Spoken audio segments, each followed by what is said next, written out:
अपने YouTube channel Atri academy पर।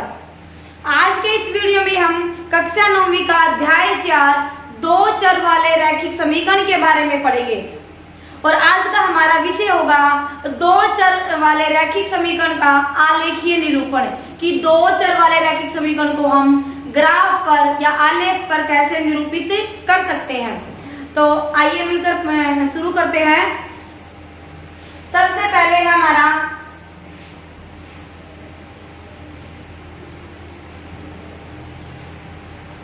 इसको हम बोलेंगे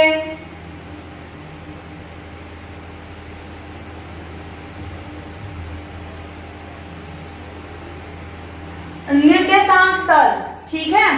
और ये जो है आपके पास सीधी रेखा का नाम होगा एक्स एक्स, इसको आप क्या बोलोगे एक्स एक्स। और ये होगी आपके पास वाई एक्स।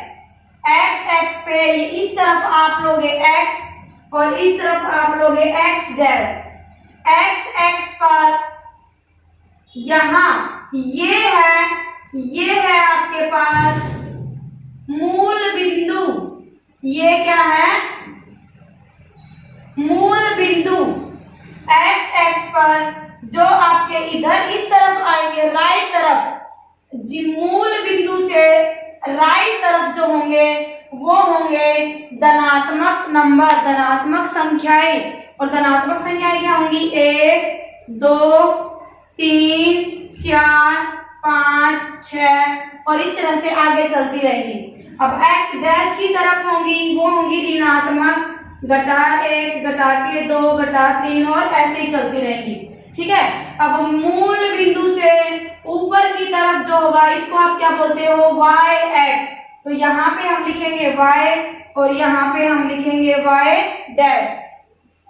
अब वाई एक्स पर जो आप ऊपर की तरफ चलोगे तो ये होंगे धनात्मक संख्याएं 1 2 3 4 और इस तरह से आगे चलती रहेंगी। और जब नीचे की तरफ होंगी वो होंगी ऋणात्मक संख्याएं 1 घटा के 2 घटा के 3 और इस तरह से चलती रहती है।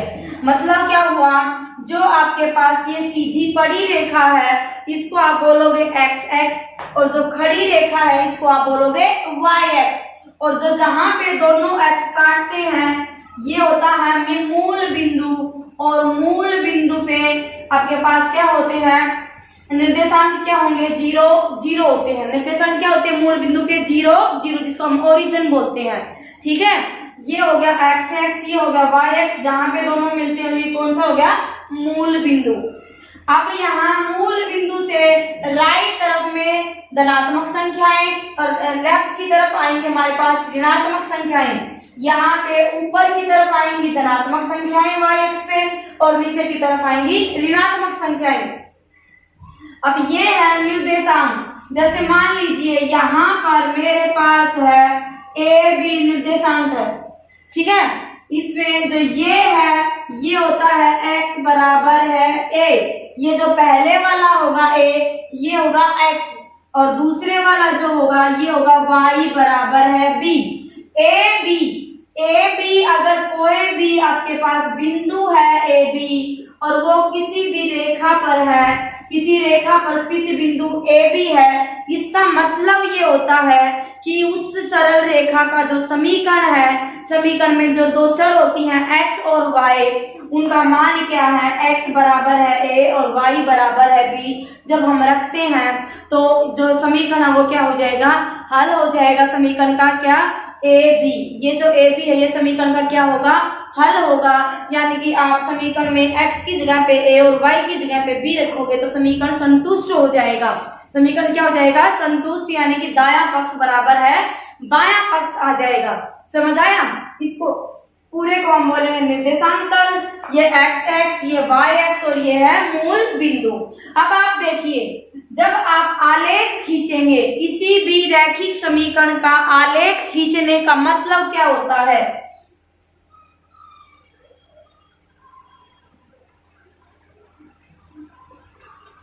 सबसे पहले तो है रैखिक समीकरण। ये जो नाम है रैखिक समीकरण, जो रैखिक समीकरण है इसका मतलब इसका हल क्या होगा, एक सरल रेखा होगी। जो रैखिक समीकरण है, रैखिक समीकरण का हल क्या होती है, एक सरल रेखा होती है, इसीलिए हम इसको क्या बोलते हैं, रैखिक समीकरण होता है ये, कि इसका हल क्या होगा, एक सरल रेखा या एक सीधी रेखा होगी। अब कोई भी बिंदु, जैसे मैंने अभी लिया था ए बी बिंदु, वो उस सरल रेखा पर है, या किसी समीकरण का हम आलेख खींचे तो उसका जो आलेख में बिंदु ए भी आ जाए, उसका मतलब होता है चाहे जितने भी बिंदु आ जाए, एक बिंदु है ए बी, दूसरा सी डी आ जाए, ई एफ आ जाए, इस तरह से जितने भी बिंदु आते जाएंगे वो सारे उस समीकरण के क्या होंगे, हल होंगे। यानी कि हम ये भी कह सकते हैं कि जो भी उस समीकरण के हल होंगे वो जब उस समीकरण का आलेख खींचा जाएगा तो सरल रेखा पर स्थित होंगे। ठीक है, या ये कहिए कि सरल रेखा पर स्थित हर बिंदु उस समीकरण का क्या होता है, दिए गए समीकरण का हल होता है। ठीक है, और इसके बाद अब हम सीखेंगे कि किसी भी दिए गए समीकरण का आलेखीय निरूपण हम कैसे कर सकते हैं, या उस समीकरण का आलेख हम कैसे खींच सकते हैं। तो वैसे तो आलेख आपके पास जब आप पेपर में आएगा तो आपको ग्राफ पेपर दिया जाएगा, ठीक है, और उसमें ग्राफ पेपर पे खींचना है, लेकिन अब हम इस पे बोर्ड पे समझाएंगे कि आपको आलेख कैसे खींचना है। आइए एक समीकरण लिखते हैं। समीकरण आपके पास x y बराबर है 4। सबसे पहला कदम क्या होगा, आलेख खींचने के लिए सबसे पहली शुरुआत क्या होगी, हमें इसकी जो दिए गए समीकरण की सारणी बनानी होगी। क्या बनानी होगी, सबसे पहले हम सारणी बनाएंगे और सारणी से जो जो बिंदु दिए हुए होंगे उनको हम आलेख पेपर पर या आलेख द्वारा हम निर्देशांक तल पर निरूपित करेंगे। अब देखिए आपके पास है x y बराबर है 4, तो सारणी कैसे बनेगी, देखिए सबसे पहले हमने लिया सारणी कैसी है, पहले मैंने x लिया और नीचे लिया मैंने y। यहां से इसका मतलब क्या हुआ,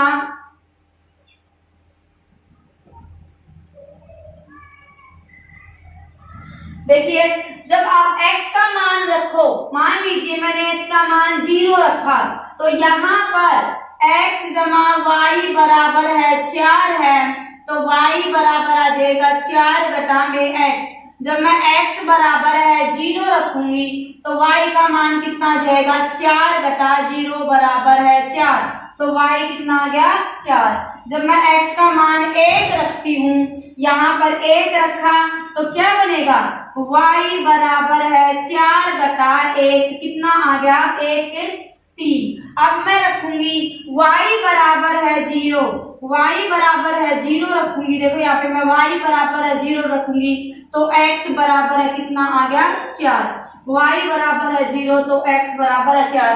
तो आपके दिमाग में एक सवाल आएगा कि मैडम आप पहले 0 1 तो 2 क्यों नहीं रखा, आपने y को 0 क्यों लेके गए।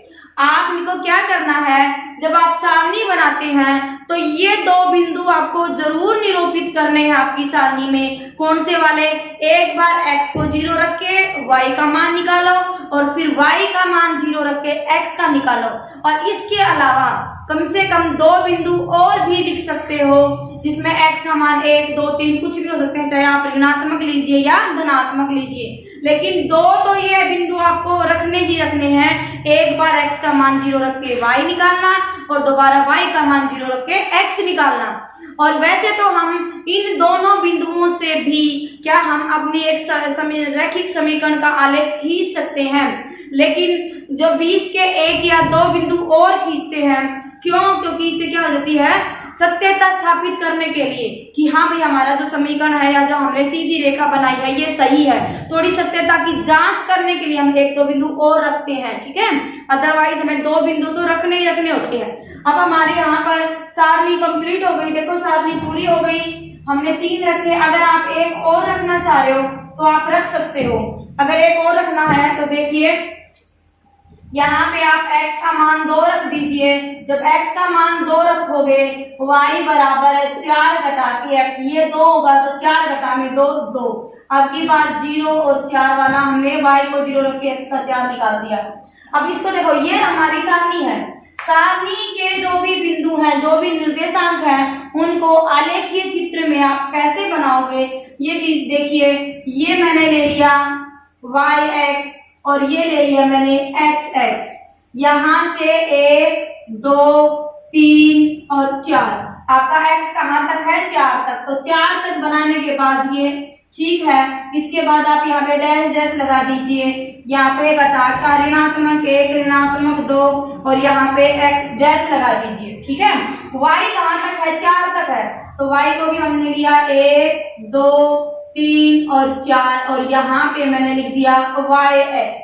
इसके बाद घटा के 1 घटा के 2 और 1 2 लिखने के बाद यहाँ पे आप लिख दीजिए y डैश। क्योंकि हमने ऋणात्मक मान रखे ही नहीं, इसलिए हमने कम लिखे हैं। 1 घटा के 1 2 यहाँ yx पे लिखे हैं और इतने 1 2 हमने x पे रखे हैं। हमने जो देखना है वो यहाँ से बिंदु देख के ही अपना जो x और y पे जो भी आपके पास संख्याएं हैं वो निरूपित करनी है। अगर घटाकी है तो उन घटाकी को भी सभी को लेना पड़ेगा, चाहे घटा के 5 घटा के 7 हो, तो इसको आप पूरा करके यहाँ पे दिखाना है आपको। ठीक है, सारणी को देख के आप यहाँ से ये बिंदु रखेंगे, यहाँ से यानी कि x x और y x पे संख्याएं निरूपित करोगे। अब जब x 0 है तो y है 4। देखिए ये x x है, आपने पहले इससे पहली वाली कक्षा में 8th क्लास में पढ़ा होगा कि x x पर y का मान क्या होता है, 0 होता है, और y x पर x का मान क्या होता है, 0 होता है। तो ये है x का मान 0 कहाँ मिलेगा, y x पे क्या लेना है, 4 बिंदु 4 लेना है। तो यहाँ पे 4 लेके आप क्या लिखोगे, x 0 है और y कितना है, 4 है। ये बन जाएगा आपके पास पहला बिंदु। दूसरा है x 1 है तो y 3। x 1 देखिए आपके पास ये y 3, यहाँ से y 3 ये रहा और x 1 ये रहा। तो यहाँ से ये बनेगा, यहाँ पे आप लिखिए 1 और 3। फिर है 2 पे 2, x भी 2 है, आप इसको 2 डॉट को हटा सकते हैं, x भी 2 है और यहाँ से y भी 2 है, यहाँ बनेगा 2 और 2। ठीक है, अब एक बार दिखाने के बाद आप इसको हटा सकते हैं। वैसे आप जब आप हल करोगे तो ग्राफ पे तो आपके पास अलग से ही अपने आप बने हुए होते हैं बॉक्स, तो आपको ये बनाने की जरूरत नहीं पड़ेगी। अब देखिए जब x 4 है तो y 0 मतलब x x के ऊपर है, x x पे ये रहा और ये है 4 और 0। अब इन दोनों रेखाओं को आप मिला दीजिए। ये थोड़ी सी सीधी नहीं है, ये बन गया आपके पास 4 0 पहला बिंदु, 1 3 दूसरा बिंदु, 2 2 तीसरा बिंदु और 4 0 चौथा बिंदु। अब आपको यहाँ पर ये आलेख अभी पूरा नहीं हुआ है, जो आपने ये सरल रेखा खींची है, ये किसकी सरल रेखा है, उस समीकरण को इस सरल रेखा पर निरूपित करना सबसे जरूरी है। समीकरण क्या है, x y बराबर है 4। तो यहाँ पे आप लिखेंगे x में y बराबर है 4 और इस सरल रेखा के दोनों तरफ, रेखा के दोनों तरफ कैसे होते हैं, जो ये तीर के निशान होते हैं, ये तीर के निशान लगाने भी जरूरी होते हैं। इसका मतलब क्या हुआ कि हमने तो सिर्फ ये 4 ही निर्देशांक या 4 ही बिंदु निरूपित किए हैं, इसके अलावा इस पे अनंत बिंदु हो सकते हैं। इसको जब आप आगे बढ़ाओगे तो इधर माइनस की तरफ इधर भी बहुत सारे बिंदु होंगे और इसको इधर आगे बढ़ाओगे तो y तो अब आपके पास ऋणात्मक और x धनात्मक भी बहुत सारे बिंदु होंगे। इसीलिए इसके दोनों तरफ तीर के निशान होते हैं, क्योंकि ये आपने हमें इससे पहले वाले जो प्रश्नावली जिसमें आपने पढ़ा था कि 2 चर वाले रैखिक समीकरणों के कितने हल होते हैं, अनंत हल हो सकते हैं। तो अनंत हल हम सारे हल तो इस पे रेखा पे निरूपित नहीं कर सकते, हमने कोई 4 या 5 हल ही दिखाने हैं, वो हम दिखा चुके। इसलिए हम इस रेखा के दोनों तरफ क्या करते हैं, तीर के निशान लगाते हैं कि ये रेखा आगे इसी तरह से बढ़ती रहेगी।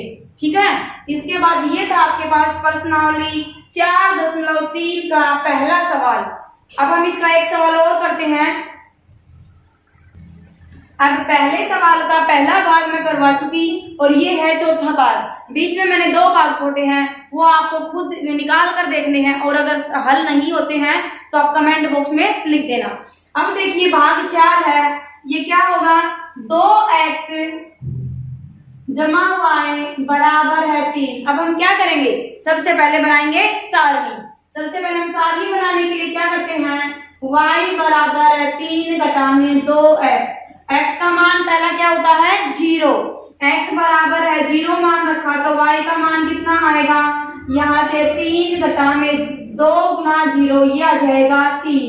x का मान 1 रखेंगे तो y आ जाएगा आपके पास 3 घटा में 2 गुना में 1, 3 घटा 2 1, तो y का मान कितना बन गया 1। यहाँ से हल बना 0 3 और दूसरा हल बना है 1 और 1।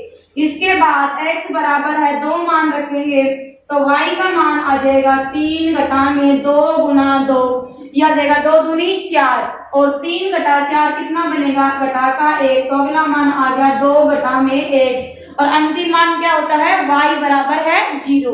एक x बराबर है 0 और एक y बराबर है 0, ये दो मान हम जरूर लेते हैं।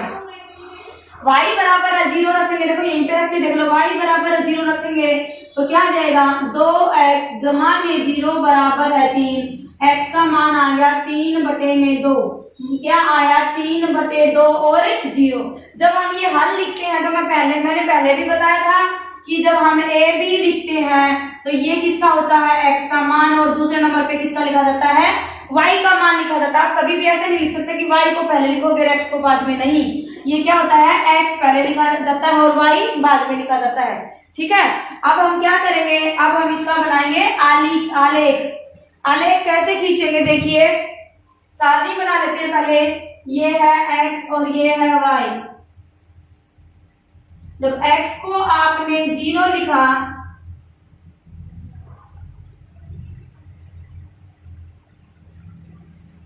x को 0 लिया तो y है 3, x को 1 लिया तो y भी है 1, x को 2 लिया तो y है ऋणात्मक 1 और जब y को 0 लिया तो x है 3 बटे 2, 3 बटे 2 मतलब 1.5। अब पहले हम देखेंगे x बड़े से बड़ा कितना है 2 और y है 3, तो इसी तरह इसको देख के ही हम अपना आलेख बनाएंगे। ये है x और ये है आपके पास x डैश, यहाँ पर हम धनात्मक लिखेंगे संख्याएं 1 2 3 4, यहाँ पर हमें y की लिखेंगे धनात्मक 1 2 3 4, इधर लिख दिया मैंने y, यहाँ से ऋणात्मक लिया ऋणात्मक 1 ऋणात्मक 2 और इसी तरह से चलते रहेंगे। यहाँ पर y का भी ऋणात्मक 1 2 ऋणात्मक और यहाँ से मैंने क्या लिख दिया y डैश लिखा। अब सबसे पहला बिंदु है 0 3, x0 कहाँ मिलेगा y एक्स पे, कहाँ मिलता है y एक्स पे, तो ये है पहला बिंदु। क्या बनेगा आपके पास x0 है और y 3 है, तो मेरे पास ये कितना आ गया 0 3। दूसरा है x1 y1, यहाँ से देखिए ये x1 है और ये y1 है, तो ये बनेगा बिंदु और इसको मैं ये जो पहला बिंदु है 0 3 इसको आप ऐसे कीजिए, दूसरा भी है और इसको आपने ले लिया 1 और 1। इससे अगला है जब x2 है तो y है घटा के 1, x2 तो y घटा का 1 ये रहा और x2 ये रहा, तो यहाँ पे बनेगा आपके पास x है 2 और y है घटा का 1 और जब y 0 लिया तो x बन गया 3 बटे 2, y को 0 लिया तो x आया है आपके पास 3 बटे 2 यानी कि 1.5, x 3 बटे 2 यानी कि 3, ये है 3 बटे 2 बराबर है 1.5 यानी कि 1 और 2 के बीच में, तो यहाँ पर बनेगा 3 बटे 2 और 0, 3 बटे 2 और 0। अब हम इन बिंदुओं से क्या करेंगे, एक सरल रेखा खींचेंगे। अब ये इन सभी बिंदुओं को मिलाने वाली हमने सरल रेखा खींच दी है। अब सरल रेखा पे हम क्या करेंगे, समीकरण लिखेंगे 2x जमा y बराबर है 3, ये बनेगा 2x जमा में y बराबर है 3। ये होगा दो चर वाले रैखिक समीकरण का आलेखीय निरूपण। इस तरह से हम दो चर वाले रैखिक समीकरण को आलेख पर निरूपित करेंगे। समझ आया? अब हम शुरू करते हैं सवाल 2। सवाल 2 है बिंदु दिया गया है 2 और 14 से होकर जाने वाली दो रेखाओं के समीकरण लिखिए और इस प्रकार कितनी रेखाएं हो सकती हैं और क्यों।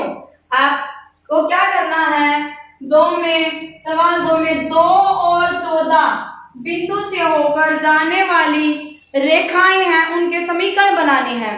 देखिए हम पहला समीकरण बनाते हैं। यहाँ से 7x और घटा में y बराबर है 0। आप ये सोचेंगे मैडम ने कैसे बनाया, यहाँ पर 2 है, इस 2 को 7 से गुना करते तो 7 दूनी 14 और ये 14 है, ये घटा में 14 कर दिया तो 0। अब आप x और y का मान रखेंगे तो क्या हो जाएगा, समीकरण संतुष्ट होगा। ठीक है, और दूसरा समीकरण लेना चाहे हम लिखे x जमा में y, x और y की जमा में करेंगे तो कितना आ जाएगा 16। दूसरा हम लिख सकते हैं y घटा में x बराबर है 12 और इस तरह से हम अनेक समीकरण लिख सकते हैं।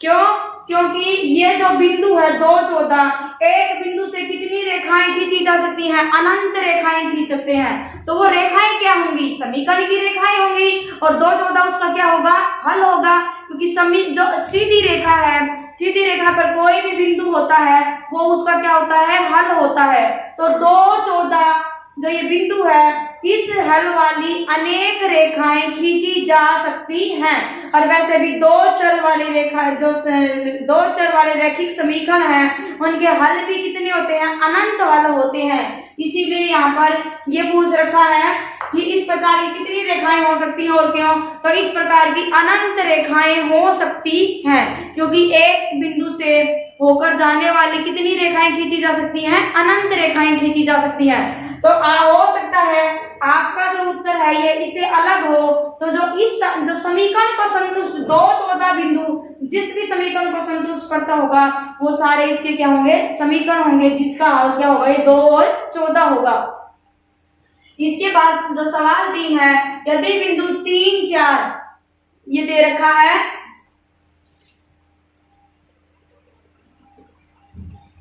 बिंदु है 3, 4, समीकरण 3y बराबर है 1 जमा 7 के आलेख पर स्थित है। कोई भी बिंदु इसका जो समीकरण दिया है इसके आलेख पर स्थित है, इसका मतलब क्या होगा, मैंने अभी बताया था कि वो बिंदु उस समीकरण का हल है। और अगर वो उस समीकरण का हल है तो उसमें पहले वाला मान x की जगह पे और दूसरे वाला मान y की जगह पे हम रखेंगे तो समीकरण क्या हो जाएगा, संतुष्ट हो जाएगा। अब बिंदु दिया गया है 3 और 4, मतलब x बराबर है 3 और y बराबर है 4 मान दिए गए समीकरण में रखेंगे। दिए गए समीकरण को संतुष्ट करेगा। ठीक है, तो हम मान सकते हैं दिया गया समीकरण है 3y बराबर है ax जमा 7, y की जगह पे रखना है 4, 3 गुना में 4 बराबर है a गुना में x की जगह पे है 3 जमा 7, 4 दिए 12 बराबर है 3a जमा 7। अब हमें तो a का मान निकालना है तो इस 7 को इधर ले आएंगे, एक बार इसको ठीक लिखते हैं। 3a जमा 7 बराबर है 12। हमने इसको क्या कर दिया, जो चर वाला भाग है उसको हम ले आए लेफ्ट की तरफ और बराबर है इधर क्या किया, हमने संख्या रख ली है, अचर वाला भाग रखा है।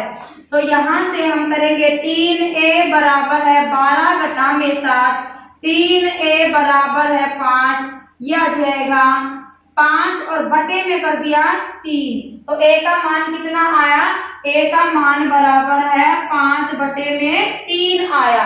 a का मान कितना है, 5 बटे 3। a का मान 5 बटे 3 कब है, जब बिंदु 3, 4 समीकरण 3y बराबर है ax जमा 7 पर आलेख पर स्थित है। ठीक है, इसके बाद है सवाल 4।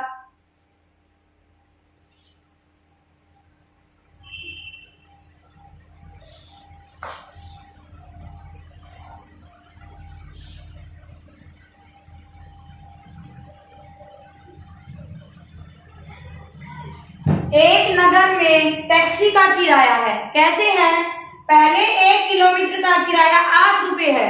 आप ठीक है, पहले 1 किलोमीटर का किराया कितना था इसमें 8 रुपए, और इसके बाद की दूरी के लिए प्रति किलोमीटर का किराया 5 रुपए है। ठीक है, यानी कि एक बार जहां से शुरू किया पहले किलोमीटर पे तो उसने 1 किलोमीटर के लिए 8 रुपए, और उसके बाद वो जितने भी किलोमीटर चलता गया 5 रुपए प्रति किलोमीटर के हिसाब से उसने क्या बना दिया है, बिल बनाया है। ठीक है, अभी क्या कहता है, यदि तय की गई दूरी, कुल दूरी कितनी है,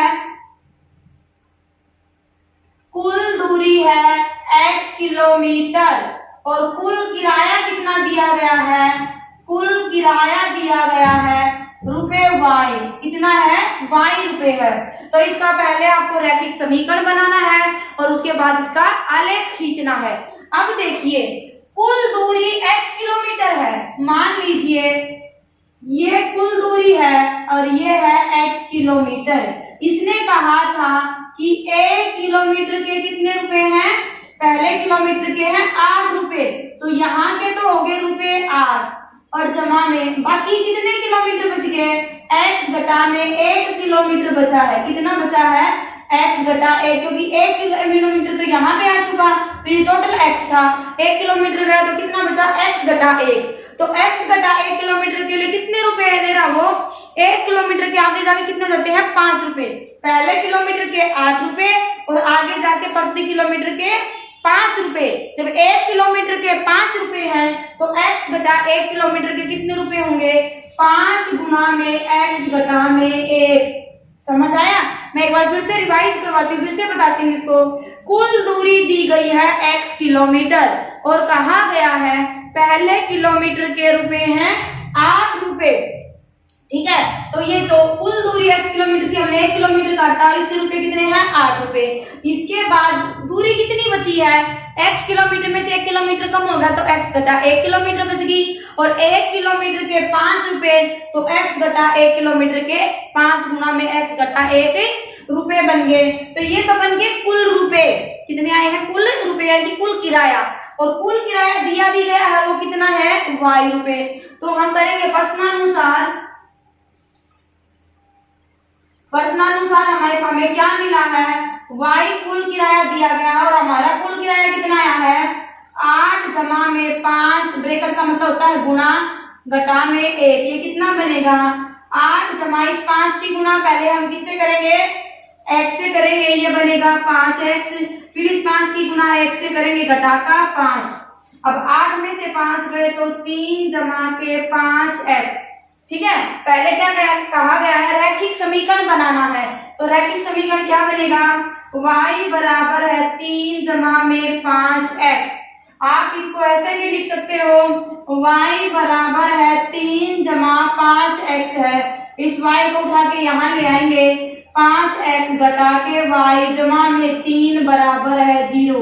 तो ये क्या है, समीकरण कैसा है, रैखिक समीकरण बन गया। जो हमें चाहिए वो क्या है, ये रैखिक समीकरण 5x घटा के y जमा 3 बराबर है 0। ठीक है, इसके बाद अब क्या करना है, हमें इसका आलेख भी खींचना है।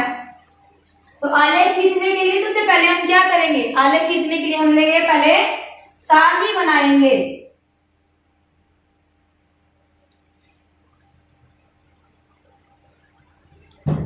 यहीं से बना लेते हैं सारणी, x लिया,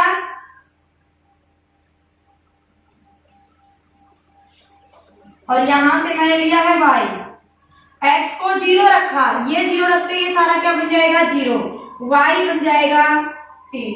तो x का मान 1 रखेंगे तो ये x की जगह पे 1 रखा तो y बनेगा आपके पास 5 और 3 8। मैं 2 रखूंगी तो 5 दूनी 10 और 3 13। y की जगह पे 0 रखेंगे तो कितना बनेगा, y की जगह पे 0 रखा तो ये बन जाएगा आपके पास, ये देखिए y की जगह पे 0 तो 5x बराबर है घटा के 3 और x बराबर है घटा के 3 बटे में 5 यानी घटा के 0.6, घटा के 0.6 यानी कि 0 और 1 के बीच में आएगा घटा की तरफ। ठीक है, तो अब हम इसका आलेख खींचते हैं।